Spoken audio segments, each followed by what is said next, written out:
Ça va. Donc voilà, Rav, ben, nous voici donc pour notre deuxième rencontre, Rav. J'espère que vous avez passé un bon début de semaine. Oui, ça a été.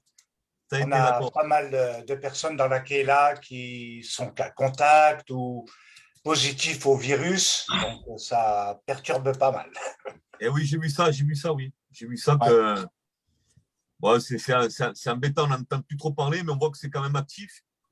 Et on voit que ça fait plus de mal aux assemblées qu'à autre chose, cette histoire là-dedans. Partout dans les lieux où il y a des rassemblements, où il y a beaucoup de monde, voilà, Oui, c'est dans l'air du temps, mais apparemment, c'est pas méchant. oui, Ce oui. que les gens ont, bon, il y en a qui souffrent un peu plus que d'autres. Bon, ça dépend de l'état de santé. Ma femme a eu le Covid, mon fils aussi, mon gendre, ma fille. Moi, je ne l'ai pas eu. Alors, Ben, gloire à alors l'éternel, que hein. j'aurais dû être le premier à le choper, étant donné mon carnet médical. Mais non, j'ai rien eu. Bon, Eh ben, voilà. Baruch Hashem. Béni soit l'éternel. Amen. Donc, Rav, oui, alors, on est diffusé sur plusieurs groupes Facebook D'accord. de la communauté donc Tzigane. Mhm. Nous sommes diffusés sur le groupe questions-réponses bibliques, où la majorité il y a plus de 1000 inscrits, je crois. Et donc, le modérateur a bien voulu accepter la diffusion. Donc, on salue le modérateur de ce groupe. On a aussi, qu'est-ce qu'on a aussi? Oui, sur quelques groupes de Vie Lumière. Et donc, bien sûr, notre groupe THM, Tzigane Hébreu Messianique, par laquelle d'ailleurs, Rav, avant que vous puissiez commencer, ben, je souhaiterais aussi, ben, je l'ai déjà annoncé, mais refaire l'annonce que par la grâce de l'Éternel, nous allons travailler ensemble pour voir émerger donc ce premier mouvement messianique Tzigane Hébreu, qui est un Amen. retour, bien sûr, aux racines de notre foi, mais aussi aux racines de notre origine. Et tout cela, ben, Rav, avec votre soutien et votre accompagnement par la grâce de l'Éternel. Et on vous remercie, Rav.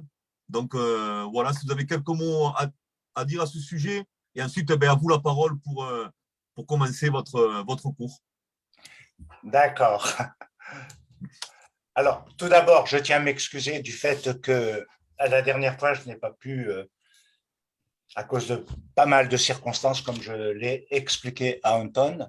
En tout cas, je suis très content et ravi de pouvoir partager ce temps, ce moment réellement important dans votre histoire, dans le cheminement que l'Éternel vous accorde actuellement, et de pouvoir vous aider à, à concrétiser ce qui est sur votre cœur. Et je crois que le Seigneur fera son travail. Ça prendra peut-être un peu de temps, mais il y a beaucoup de choses et mon but est un petit peu d'ouvrir les cœurs à cette forme de pensée nouvelle pour beaucoup, quelque chose qui est un petit peu différent. Et c'est pourquoi j'ai retravaillé un petit peu sur, au travers des différentes expériences faites avec vous, retravailler un petit peu la manière d'aborder les choses pour que ce soit beaucoup plus compréhensible, car j'ai bien compris au travers de Anton qu'il y a pas mal de nouvelles personnes, des personnes qui ne sont pas obligatoirement familiarisées avec la pensée d'Israël, qui ont l'amour d'Israël, qui ont la compréhension doctrinale d'Israël, mais Israël, c'est aussi un peuple vivant, existant, et qui aujourd'hui est très écouté par le monde non juif, des croyants, des chrétiens, quelle que soit leur appartenance, sur le net, comme beaucoup, au travers de différents rabbins qui donnent des enseignements. Et ça intéresse beaucoup de gens, en fait. La compréhension de tout est un petit peu plus difficile pour certains de le palper, de le comprendre, étant donné que, bon, ben voilà, c'est quelque chose qui est différent. Alors, c'est pourquoi j'ai souhaité tout d'abord quelque chose où on pose un peu des bases de cheminement dans les étapes bibliques, notamment, c'est-à-dire vraiment de reprendre la Bible, qu'est-ce qui est dit, puis d'avancer progressivement sur un certain nombre de choses afin d'augmenter, mais que ce soit un petit peu plus fluide, facile pour vous, au lieu d'entrer directement dans des choses très, très merveilleuses et profondes, hein, mais voilà, où on peut un petit peu nager quand on n'est pas habitué, accoutumé au vocabulaire, à l'alphabet hébreu, etc. Et donc, j'ai choisi quelque chose de, qui me semble être un bon cheminement, étape par étape. Donc, c'est quelque chose où on va rester quand même dans une forme d'introduction au travers du livre des Proverbes. Pour introduire la compréhension, c'est dans le livre des Proverbes, dans le chapitre 1, à partir du verset 1 et jusqu'au verset 9. Mais on ne va pas tout lire, mais l'essentiel, on va le mettre. Il nous est dit, justement, pour connaître la sagesse, la rochma et l'instruction, c'est-à-dire que quand on dit instruction, en hébreu, ça a aussi le sens d'enseigner, d'enseigner son cœur, d'enseigner sa pensée, d'avoir une intelligence et une réflexion saine. Ça a aussi le sens de corriger les mauvaises pensées de son cœur afin de se redresser, de se remettre dans le droit chemin. Voilà. C'est pour vous donner un petit peu l'idée de la manière dont Israël, quand il écrit un mot, ce qu'il signifie derrière. Donc, pour connaître la sagesse et l'instruction, pour comprendre les paroles de l'intelligence, pour recevoir des leçons de bon sens, de justice, d'équité, de droiture, pour donner au simple du discernement, au jeune homme de la connaissance et de la réflexion, que le sage écoute et il augmentera son savoir. Et celui qui est intelligent acquérera de l'habileté. Pour saisir le sens d'un proverbe ou d'une énigme, des paroles des sages et de leurs sentences. La crainte de l'Éternel est le commencement de la science. Les insensés, et quand on dit insensés en hébreu, ça signifie ceux qui n'ont pas la sève, ceux qui n'ont pas la Ruach HaKodesh, ceux qui n'ont pas la pensée divine. Amen. Les insensés méprisent la sagesse et l'instruction. Ils s'écoutent eux-mêmes. Alors maintenant, écoute mon fils, l'instruction de ton père, ne rejette pas l'enseignement de ta mère, car c'est une couronne de grâce pour ta tête et une parure pour ton cou. Amen. Amen. Que l'Éternel bénisse ce temps. Amen. Et nous garde de concentrer avec notre cœur et notre pensée. Alors, ce que j'aimerais dire et ce que parfois je répète assez souvent à des nouvelles personnes, même dans notre assemblée, c'est que souvent on lit la Bible avec une compréhension occidentale, avec une compréhension liée à la culture, par exemple de la France, avec tout ce que cela signifie.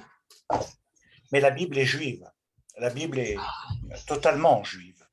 Et ça veut dire que ceux qui l'ont écrite non pas dans une pensée française, européenne ou occidentale, mais bel et bien dans une pensée qui est en relation avec Dieu et en même temps, eh bien, qui est propre à leur culture, à leur forme d'étude et avec tous ceux qui ont apporté des commentaires, ont apporté un ensemble de choses. Donc, il est vrai que la pensée juive se différencie un petit peu. Ce n'est pas du tout, autrement dit, les mêmes façons de concevoir l'étude de la Bible. Ce n'est pas du tout la même façon de l'interpréter. Voilà. Et donc, c'est dans ce sens que nous allons aller. Donc, il faut véritablement entrer dans ce cadre d'étude et comprendre comment cette source a commencé, pourquoi Dieu a-t-il choisi finalement Israël, mais je préciserai toutefois, avant Israël, c'est un homme qui a été choisi à partir du chapitre 12 du livre de la Genèse, qui a été Abraham. C'est le porteur de tout. C'est finalement celui sur qui tout repose. Il n'y aurait pas Israël et il n'y aurait pas de Messie si Abraham, en premier, n'avait pas été choisi et concrétisé le plan de Dieu. Ensuite, il y a eu Yitzhak, donc Isaac, et Jacob, et ce sont ceux qui forment les patriarches. Alors, en même temps, les trois dimensions de cette élection se verront plus tard au travers d'un peuple qui sera formé. Là, nous parlons d'hommes uniquement, nous ne parlons pas de peuple, nous ne parlons pas de nation, nous parlons uniquement d'hommes qui ont été choisis pour être fondateurs pour l'humanité du plan divin, du plan de Dieu, et notamment au travers de celui qui sera le Mashiach, le Messie. Alors, on le résume ainsi, au travers d'Abraham, Yitzhak et Jacob, un peuple, une terre et un Messie. Et les trois sont liés au nom d'Israël. Alors, notre étude, elle va nous conduire à pénétrer dans les grands mystères de la Bible, ce qui est réellement mentionné par Shaoul de Tarse notamment. Les grands mystères de la Bible et dont Israël fait partie aussi de ce vocable lié au mystère. On parle du mystère d'Israël. Alors, ce n'est pas un terme proprement juif, mais c'est un terme que la théologie chrétienne et la Bible mentionnent, relèvent. Donc, il est clair qu'il y a des mystères. Et nous allons en voir une petite partie, mais également les rapports étroits entre Israël et les nations et plus tard Israël et l'Ecclésia. Et je crois que c'est très important parce que tout est lié. Même si les interprétations aujourd'hui donnent lieu à beaucoup de différences, et notamment dans la compréhension même de la Bible ou du message, eh bien quand même, nous sommes dans ces fondements-là. En même temps, il faut savoir que dans beaucoup de domaines, il y a énormément de livres dits prophétiques et qu'il y a une vocation prophétique. Alors, dans le système hébreu de l'étude, il y a effectivement les livres prophétiques qui sont dans la Bible, tels que Ésaïe, Ézéchiel, etc. Et puis, il y a ce que l'on appelle également le prophétisme hébreu, sur lequel on s'arrêtera à un moment donné dans une des prochaines études, parce qu'il est très important de le capter, de le saisir, que le prophétisme hébreu n'est pas obligatoirement le prophétisme ou le sens prophétique que l'on donne aujourd'hui dans la manière de le faire, et qu'il repose également sur une étude concrète de la Bible. Alors nous sommes également, et nous serons de toute façon obligés à un moment donné d'entrer, et là je ne peux pas dire quand exactement, c'est en fonction de notre avancée dans l'étude, mais il y aura à un moment donné quelque chose qui va être également les pierres de fondation. Les pierres de fondation sur laquelle Yeshua est réellement la pierre principale. Et nous verrons ce que cela veut dire aussi, car Israël ne l'oublie pas. Et c'est un fondement très, très, très important de voir la pierre de fondation, ce qu'elle signifie, également quand elle dit qu'elle deviendra une pierre d'achoppement. Elle deviendra une pierre d'achoppement pour tous, pour tous. Nous aurons également l'occasion, dans la mesure du possible, de survoler sans aller au-delà, parce que l'exégèse, si je puis parler ainsi, de Romains 9, 10 et 11, nous prendrait en tout cas une année, si ce n'est plus. parce qu'il faudrait tout redresser par rapport à l'expression hébraïque. Alors, nous verrons de toute façon au travers de cela la pérennité d'Israël et les liens qui devraient unir théoriquement selon la volonté de Dieu. C'est les hommes qui sont un problème, ce n'est pas Dieu, ce n'est pas la Bible, c'est la manière dont les hommes interprètent leur place dans le plan de Dieu. Mais théoriquement, la Bible nous invite à être un peuple uni entre Israël et l'Ecclésia, et les gentils des nations si vous préférez. Normalement, théoriquement, dans le plan de Dieu, dans la volonté de Dieu, il ne devrait pas y avoir autant de séparation, autant de clivage, autant d'amertume, autant de séparation. Normalement, il devrait y avoir quelque chose qui est uni dans le plan de Dieu. Aujourd'hui, on voit qu'il y a des changements qui s'opèrent, on voit qu'il y a des interrogations également, et je crois que c'est très, très, très important. Alors, il y a également la Bible qui nous donne énormément de l'étude des symboles avec les paraboles, le Mashiach, Yeshua, les utilisait énormément, les noms hébreux qui sont contenus, et en même temps, c'est de faire découvrir la richesse de la langue hébraïque, car derrière un nom peut se cacher énormément de signification et d'enseignement.